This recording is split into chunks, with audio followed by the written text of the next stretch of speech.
Bonjour à tous et ravi de vous retrouver sur canalturf.com pour évoquer les réunions de ce vendredi 25 février. Nous commencerons par le Quintet Plus. Il aura pour cadre l'hippodrome de Paris-Vincennes et s'adresse uniquement à des juments de 5 ans.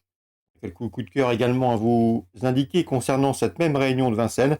Avant de nous pencher sur la réunion 3 à Chantilly, où j'ai ciblé la troisième course du programme, et d'évoquer la réunion 4 sur l'hippodrome de Cagnes-sur-Mer, où les trotteurs seront en piste. Et j'ai ciblé pour cette réunion cannoise les 4e et 5e courses de la réunion. On commence donc par le quintet de ce vendredi. Sachez également qu'il vous est possible de liker, de partager ce programme via nos différents réseaux sociaux.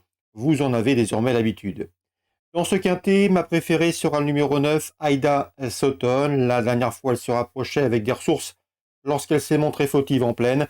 C'est une jument de qualité, préservée, en retard de gain, efficace pieds nus. Elle vaut un lot de ce genre. Elle sera placée en tête de mon pronostic. Le 9, Aida Sutton. Je lui poserai le numéro 16 dans cette épreuve, à savoir Inès Kaluma, la plus riche du lot. Elle est performante sur la grande piste et à mon avis, dans cette compétition, elle mérite également que l'on s'attarde sur sa candidature. Le numéro 13, c'est Inga Lavry, jument qui a été tenue écartée de la compétition du mois de mai jusqu'au mois de novembre 2021. Elle monte en puissance, elle reste sur 2 places de 5e à ce niveau. Elle peut parfaitement intégrer le podium. Le 5, Havane de Liton, dans cette épreuve, est en forme. Elle a gagné le 14 février. Confirmation ici attendue, même si le lot est légèrement plus relevé. Le 14, c'est Héraclion. Elle avait collectionné les bons résultats avant d'être victime de l'emprise du peloton plus récemment sur une épreuve de même facture. C'était le 2 janvier où ce jour-là, elle a subi la course, elle a été enfermée, n'a jamais été dans les bons coups et a terminé son parcours en retrait mais avec des ressources. Elle n'a pas été revue depuis cette prestation du 2 janvier, mais vu son potentiel, je la pense capable de venir brouiller les cartes. Le numéro 15 dans cette épreuve, c'est Ostia. Ostia qui a manqué son départ dernièrement, elle est partie sur une petite hésitation, ce qui l'a contraint ensuite à subir la course et d'être loin. Auparavant, elle avait signé 3 succès de rang, dont 2 obtenus sur le tracé qui nous intéresse. Mieux vaut donc la racheter. On fera attention également au numéro 12 dans cette épreuve. C'est Youn Love qui réalise un bon hiver. Lors de ses 8 derniers parcours, elle a signé 7 podiums. Elle vient de s'imposer sur ce tracé. Et à mon avis, dans ce lot, elle peut également inquiéter les précédentes citées. Attention également au numéro 7 dans cette épreuve, qui me semble en mesure de bien faire. C'est Harmonista qui a terminé deuxième d'une épreuve de même facture, terminant dans le sillage d'Ostia. Si elle répète cette valeur, elle doit intégrer le quintet. En cas de partant, on pourrait citer le numéro 8 hors saison. Résumé chiffré pour ce quintet ouvert où à mon avis les surprises ne sont pas à exclure. Difficile de ne pas jouer sans élargir. Le 9, le 16, le 13, le 5, le 14, le 15, le 12 et le 7. Dans la deuxième course, j'aime beaucoup le 202 Fulton, un cheval bien connu autre montée qui collectionne les bons résultats dans cette discipline. Il s'entend bien avec sa jeune partenaire. Le cheval possède un chrono d'une 12 et fraction sur le tracé, celui qui nous intéresse, de 1850 pieds de piste. Et à mon avis, dans ce lot, c'est un candidat sérieux au succès.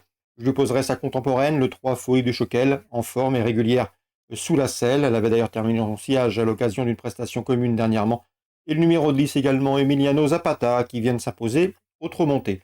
Le 202, le 203, le 210. Dans la 5e, le 509 Go for the Gold tentera de poursuivre sa moisson victorieuse. Il a couru 11 fois sous la selle. Résultat, 9 victoires, une place de deuxième. D'ailleurs, ces 7 dernières sorties autre montée ont été couronnées de succès. C'est une première chance. L'opposition pour lui, elle viendra sans doute du 5 Garou Duchesne, qui a été son dauphin dernièrement. Il lui a donné une bonne réplique. C'est un cheval qui a été longtemps tenu écarté de la compétition. Il revient progressivement au mieux. Et a priori, il peut l'inquiéter davantage. 509, 505. Attention également pour une cote à la 3e place au numéro 4, Happy Unlucky, qui vient de très bien courir dans un groupe 2, s'y classant 3e. 509, 505 et 504. Chantilly, Réunion 3, dans la 3e, j'aime beaucoup le 301 Titanium, qui a débuté victorieusement, et ce, sur le tracé proposé, celui des 1600 mètres PSF, confirmation ici attendue. On peut lui opposer le numéro 3, à savoir For All Mankin, qui pour sa course de rentrée a bien gagné.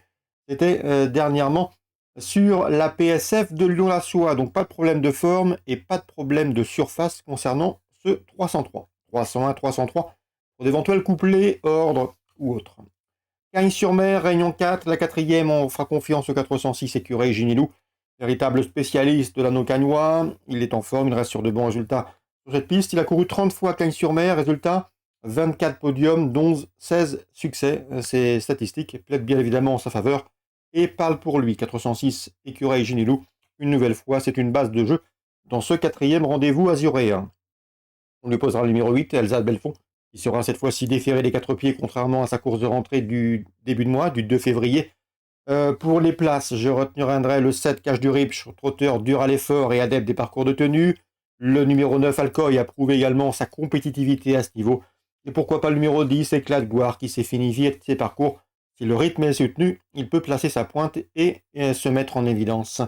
406, 408, mes deux préférés, l'opposition 7, 9 et 10. Et enfin, dans la 5e, j'aime beaucoup le 508, à savoir First in Love. Loris Garcia m'en a parlé en bien, il m'avait indiqué que son cheval revenait progressivement mieux. Après avoir connu des déboires, le cheval a bien fini dernièrement, le 2 février. Il a fini dans une action plaisante, une action qui en dit long sur sa montée en puissance, à mon avis. Vu sa qualité et vu qu'il est allégé dans sa ferrure, il peut parfaitement renouer avec le succès dans ce 5e rendez-vous. Donc dans la 5e, un cheval à suivre, First in Love, que j'aime beaucoup. À mon avis, il est en retard de gain. Voilà sur ce qu'on pouvait dire concernant ce programme du vendredi 25 février. Bonjour à tous, bonne journée également, et rendez-vous demain pour un nouveau programme.